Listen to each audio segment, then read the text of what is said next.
Welcome back to my channel. आज का हमारा जो वीडियो है वो है नेशनल इंश्योरेंस कंपनी लिमिटेड के तरफ से जो जॉब वैकेंसीज निकली है उसके ऊपर। तो टोटल 170 वैकेंसीज है। डिटेल में सारे इंपॉर्टेंट पॉइंट्स मैं आज इस वीडियो में कवर करूंगा। तो इसका जो ऑनलाइन रजिस्ट्रेशन डेट है वो 12 जून को स्टार्ट हो चुका है और लास्ट डेट इसका एप्लीकेशन का जो होगा वो 3 जुलाई 2025 तक रहेगा। आप पेमेंट 12 जून से लेके 3 जुलाई तक कर सकते हो और इसका जो एग्ज़ाम होगा वो 3 फेजेस में होगा। पहला फेज़ 1 होगा जहाँ पे आपको ऑनलाइन एग्ज़ाम होगा, उसके बाद फेज़ 2 होगा, वहाँ पे भी आपका एग्ज़ाम होगा ऑनलाइन मोड में और लास्ट आपका इंटरव्यू होगा।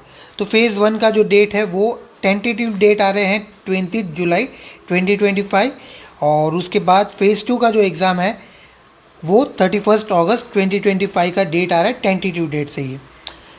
इस एग्ज़ाम के लिए कौन कौन से सब्जेक्ट का तैयारी करना पड़ेगा, एग्ज़ाम में क्या पूछा जाएगा वो भी इस पीडीएफ में मेंशन किया है, तो हम लोग आगे चेक करेंगे।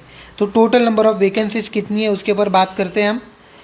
टोटल है 170 वैकेंसीज दिया गया है। यहाँ पे मेंशन किया है टोटल 170 वैकेंसीज, जिसके अंदर से अनरजिस्टर्ड यानी कि जनरल कैटेगरी के लोगों के लिए 68 है, ओबीसी के लिए 47, शेड्यूल कास्ट के लिए 26, शेड्यूल ट्राइब के लिए 12, इकोनॉमिक वीकर सेक्शन के लिए 17 और PWBD जिसका मतलब है पर्सन विथ बेंचमार्क डिसेबिलिटीज़, जहाँ पे ABCDE कैटेगरीज है, मतलब टोटल यहाँ पे 4 सीट्स अवेलेबल की गई है।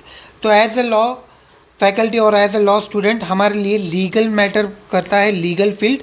तो यहाँ पे टोटल 20 सीट्स है, 20 पोस्ट है, वैकेंसीज है, जिसके अंदर अनरजिस्टर्ड जो है जनरल कैटेगरी के लिए 8, ओबीसी के लिए 7, SC शेड्यूल कास्ट के लिए 2, शेड्यूल ट्राइब के लिए 1 और इकोनॉमिक वीकर सेक्शन के लिए 2 है वैकेंसीज अवेलेबल है। ठीक है। जो PWBD जो सेक्शन है पर्सन विथ बेंचमार्क डिसेबिलिटीज़ का है, उसका अलग अलग कैटेगरीज भी है, उसका हमको फॉर्म भर के अप्लाई करना पड़ेगा। अब यहाँ पे मेंशन किया गया है नेशनलिटी के बारे में कि कौन पर्सन यहाँ पे अप्लाई कर सकता है। तो बेनिफिट हमारा ये रहेगा कि सिटीज़न ऑफ इंडिया जो भी रहेगा वो यहाँ पे अप्लाई करेगा, उसको प्रेफरेंस थोड़ा ज़्यादा मिलेगा।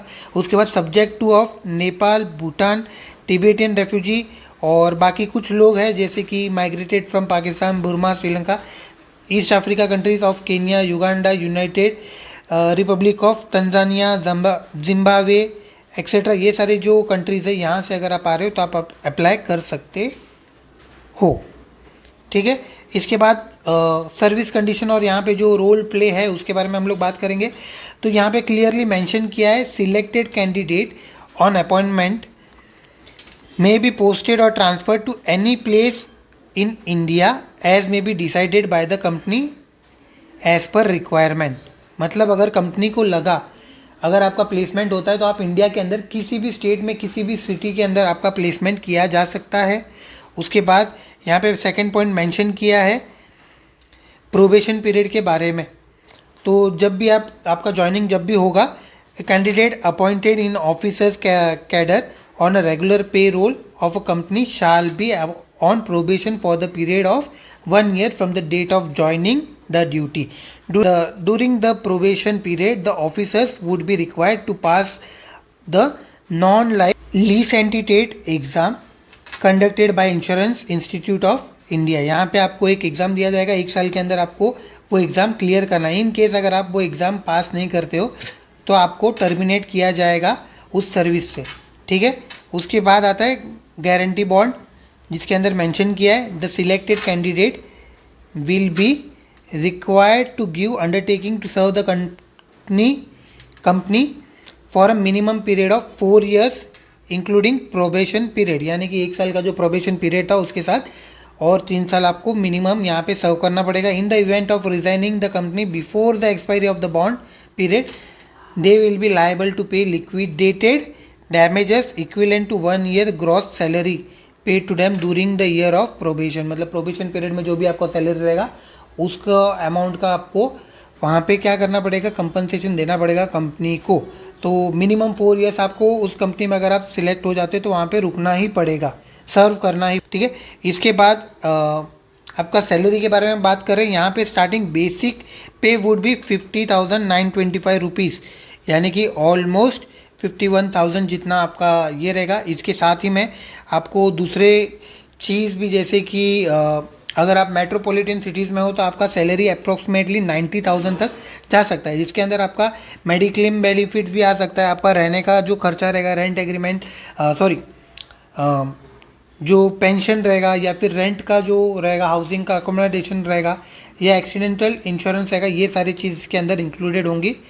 और एजुकेशन की अगर बात करें तो हम as a legal field, legal के लिए इन्होंने एक क्राइटेरिया रखा है, ग्रेजुएट और post graduate in law from a recognised university with at least 60% marks in other degree examination. मतलब 60% आपका मिनिमम आना चाहिए, तो ये आप यहाँ पे एलिजिबल हो। और अगर आप SC या ST कैंडिडेट हो तो आपको एटलीस्ट 55% स्कोर करना चाहिए आपके ग्रेजुएशन में। इसके बाद हमारे पास आता है इम्पॉर्टेंट पार्ट, आपका एज लिमिट। यहाँ पे एज लिमिट दिया गया है, मिनिमम एज 21 ईयर्स का है और मैक्सिमम 30 ईयर्स का है। तो अभी इसका काउंटिंग कैसे कर सकते हैं कि मैं 30 ईयर्स का हूँ या फिर मैं 21 ईयर्स का हूँ, ये कैसे पता चलेगा? तो यहाँ पे इन्होंने मेंशन किया है, a candidate must have been born not early than 2 मई 1995। मतलब अगर आप 2 मई 1995 के बाद अगर आप बॉर्न हुए हो और 1 मई 2004 के पहले बॉर्न हुए हो, तो ये आप यहाँ पे क्या कर सकते हो, अप्लाई कर सकते हो। इसके साथ में इन्होंने मेंशन किया है कि शेड्यूल ट्राइब के लिए 5 इयर्स का रिलैक्सेशन है, OBC के लिए 3 इयर्स का रिलैक्सेशन है, PWBD जो कैटेगरी है उसके लिए 10 इयर्स का रिलैक्सेशन है, और ex serviceman, commission officer etcetera के लिए 5 साल का रिलैक्सेशन है। एज रिलैक्सेशन की बात कर रहा हूँ मैं यहाँ पे। और यहाँ पे बाद में डिफाइन किया कि एक्स सर्विसमैन कौन होगा, उसके बारे में PWBD में कौन आता है, उसके गाइडलाइंस कौन से कैटेगरीज में आता है, वो सब इन्होंने यहाँ पे मेंशन किए हैं। Coming to the next part, selection procedure कैसे होगा? तो फेज़ 1 में प्री एलिमिनरी एग्ज़ाम होगा, ऑनलाइन होगा। उसके बाद फेज़ 2 होगा जहाँ पे मेंस एग्ज़ाम होगा, ऑनलाइन होगा। उसके बाद होगा हमारा इंटरव्यू। अब जो ये फेज़ 1 का एग्ज़ाम है, इसके अंदर कौन कौन से सब्जेक्ट्स आएंगे, कितने समय का ये एग्ज़ाम होगा, तो उसके बारे में बात कर लेते हैं। 3 सब्जेक्ट होंगे यहाँ पे। पहला होगा इंग्लिश लैंग्वेज, दूसरा रीजनिंग एबिलिटी और तीसरा क्वांटिटेटिव एप्टीट्यूड। तीनों ऑब्जेक्टिव बेस्ड होंगे। ABCD जो भी ऑप्शन होंगे उस हिसाब से होगा। टोटल नंबर ऑफ क्वेश्चन होंगे इंग्लिश के लिए 30, मैक्सिमम मार्क्स कितना होगा 30, और टाइम होगा इसके लिए 20 मिनट। मीडियम ऑफ एग्जाम क्या होगा, इंग्लिश का इंग्लिश में ही होगा। रीजनिंग एबिलिटी के अंदर होगा ऑब्जेक्टिव्स 35, मार्क्स भी इसका 35 होगा। Total minutes of exam 20 minutes, और इंग्लिश हिंदी दोनों में ही होगा। क्वांटिटेटिव एप्टीट्यूड के अंदर भी ऑब्जेक्टिव क्वेश्चन 35 क्वेश्चंस, 35 मार्क्स के लिए 20 मिनट्स, और इंग्लिश हिंदी दोनों में होगा। टोटल हो गए 100 मार्क्स और 1 मार्क्स फॉर ईच क्वेश्चन। इसके बाद आता है फेज़ 2 का एग्ज़ाम। फेज़ 2 के अंदर 2 पार्ट आते हैं यहाँ पे। पहला है जनरलिस्ट और दूसरा है स्पेशलिस्ट। तो फर्स्ट पार्ट जो है जनरलिस्ट एग्ज़ाम, जहाँ पे जनरल आप अप्लाई कर सकते हो। स्पेशलिस्ट के अंदर आप पर्टिकुलर सब्जेक्ट वाइज जो भी रहेगा, जैसे कि डॉक्टर हो सकता है, लीगल फील्ड हो सकता है, वो सारी चीज़ के हिसाब से अगर आप अप्लाई कर रहे हो तो स्पेशलिस्ट के अंदर आप दोगे। अब ये जो एग्ज़ाम होगा ये 250 मार्क्स का होगा, और 250 मार्क्स इसके अंदर 250 क्वेश्चन होंगे। टोटल सब्जेक्ट होगा test of reasoning, English language, general awareness, computer knowledge और क्वांटिटेटिव एप्टीट्यूड। सभी 50 क्वेश्चंस होंगे। Each mark for each question 50 marks के 50 क्वेश्चन इंग्लिश हिंदी सब्जेक्ट्स हो गए। और यहाँ पे पर्टिकुलर उन्होंने टाइम भी मेंशन किया है। टोटल 3 आवर्स का ये क्वेश्चन होगा, मतलब 180 मिनट्स का ये एग्ज़ाम होगा आपका। इसके बाद अगर मैं जनरल स्पेशलिस्ट की अगर मैं बात करूँ तो यहाँ पे भी सेम ही है, reasoning, English language, general awareness, computer knowledge, quantitative aptitude. लेकिन यहाँ पे as a specialist stream an additional test of to assess technical and professional knowledge in relevant discipline, जिसका 50 मार्क्स होगा और 50 क्वेश्चन यहाँ पे दिए गए रहेंगे। इंग्लिश हिंदी दोनों के लिए रहेगा। जैसे कि ऊपर मेंशन किया था, यहाँ पे जनरल के अंदर 50 क्वेश्चन सबके लिए हैं। यहाँ पे कुछ क्वेश्चंस कम कर दिया, हर किसके अंदर 10 क्वेश्चंस कम करके उसके लिए 50 मार्क्स का जो है स्पेशलिस्ट का जो क्वेश्चन बना के दिया है। ये भी जो एग्ज़ाम होगा फेज़ 2 का स्पेशलिस्ट जो एग्ज़ाम होगा, ये भी 180 मिनट्स का ही होगा। और टोटल आवर्स अगर मैं बोलूँ तो 3 आवर्स का ही ये पेपर होगा।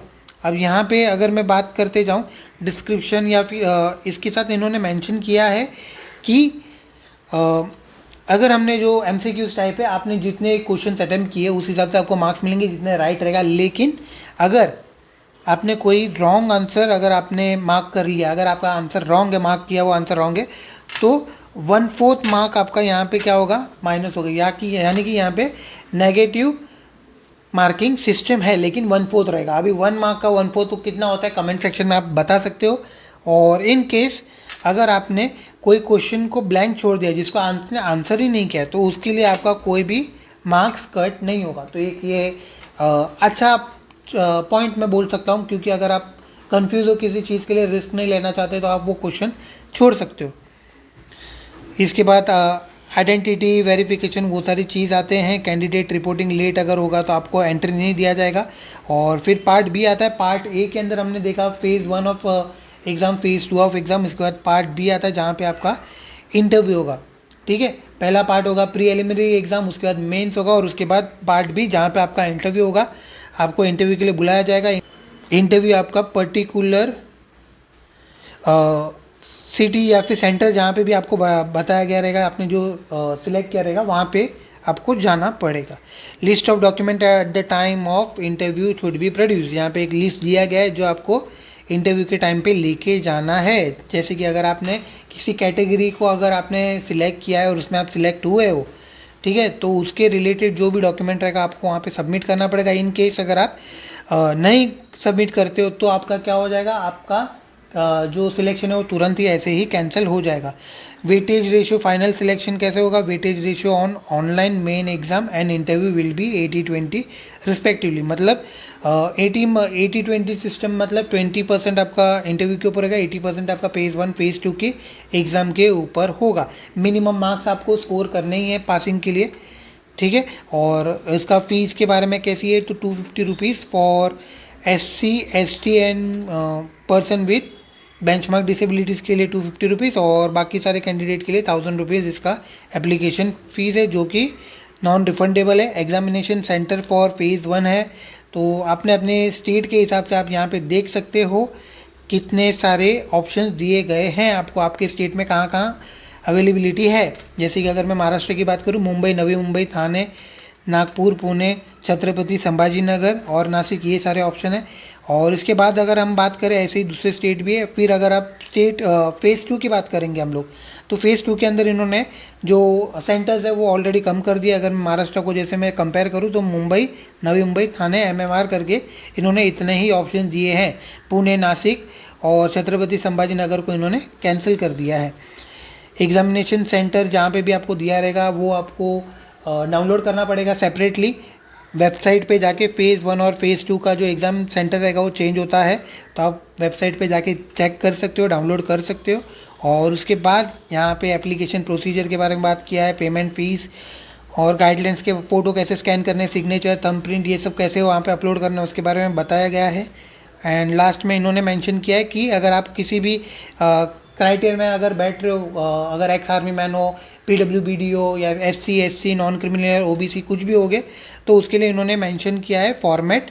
वो फॉर्मेट देख के आपको फिल करके वहाँ पे सबमिट करना है। जैसे कि यहाँ पे schedule tribe in support of his और हर क्लेम करके यहाँ पे इन्होंने दिया है form of certificate to be produce by the candidate. ठीक है, कास्ट के बारे में और ऐसे डिफरेंट सर्टिफिकेट्स भी यहाँ पे इन्होंने फॉर्मेट दिए हैं। अगर आपको वीडियो अच्छा लगा हो या फिर इन्फॉर्मेटिव लगा हो, या अगर लगता है करके आप इस पोजीशन के लिए आप अप्लाई कर सकते हो। ज़रूरी नहीं है इस साल के लिए आप अप्लाई करो, नेक्स्ट ईयर भी ऐसे वैकेंसीज आएंगी। अगर आज आप तैयारी करते हो तो नेक्स्ट ईयर आप शायद उस पोस्ट के लिए अप्लाई कर सकते हो। तो एक बार इस वैकेंसी के ऊपर ज़रूर सोचना और वीडियो अपने दोस्तों के साथ शेयर करना।